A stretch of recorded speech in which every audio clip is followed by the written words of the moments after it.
क्या होगा अगर मैंने आपको बताया बंदूक की नली से गोली चलने की आवाज हमेशा एक आदमी की सिम्फनी नहीं थी। दरअसल बंदूक महिलाओं का इतिहास उतना ही दिलचस्प है जितना कि यह अप्रत्याशित है। पुराने दिनों में महिलाओं को अक्सर हाशिए पर धकेल दिया जाता था। फिर भी ऐसे लोग थे जिन्होंने मानदंडों की अवहेलना की, जिन्होंने न केवल रक्षा के लिए बल्कि अपनी उपस्थिति का दावा करने के लिए बंदूकें पकड़ी। बंदूक महिलाओं की कहानी ऐसे बहादुर दिलों से शुरू होती है। 17वीं शताब्दी के अंत और 18वीं शताब्दी की शुरुआत में एनी बोनी और मैरी रीड जैसी समुद्री डाकू महिलाओं ने समुद्र पर शासन किया। उनकी पिस्तौल और मस्कट उनकी डरावनी प्रतिष्ठा के रूप में कुख्यात थे। वे सिर्फ अपना बचाव नहीं कर रही थी, वे पुरुष प्रधान समाज में एक जगह बना रही थी। फिर विश्व युद्ध आए और उनके साथ बंदूक महिलाओं की एक नई नस्ल। युरमिला पावलिचेंको जैसी महिलाएं, एक सोवियत स्नाइपर जिसे द्वितीय विश्व युद्ध के दौरान 309 हत्याओं का श्रेय दिया जाता है। उन्हें लेडी डेथ के रूप में जाना जाता था, जो राइफल के साथ उनके कौशल का प्रमाण था। ये महिलाएं सिर्फ हाशिए पर नहीं थीं, वे फ्रंटलाइन पर थीं, अपने देशों के लिए लड़ रही थीं।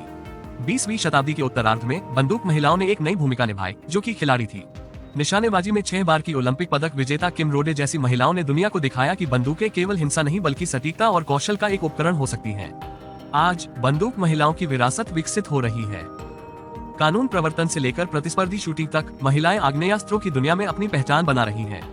वे दिखा रहे हैं कि एक बंदूक सिर्फ एक आदमी का उपकरण नहीं है, बल्कि शक्ति, सटीकता और सुरक्षा का प्रतीक है जो कोई लिंग नहीं जानता है। संक्षेप में, बंदूक महिलाओं की यात्रा एक आकर्षक रही है। 17वीं शताब्दी की समुद्री डाकू महिलाओं से लेकर 21वीं सदी की खिलाड़ियों तक महिलाएं हमेशा बंदूक की दुनिया का हिस्सा रही हैं। उन्होंने बार बार दिखाया है कि बंदूक के साथ एक महिला को कम करके नहीं आंका जाना चाहिए।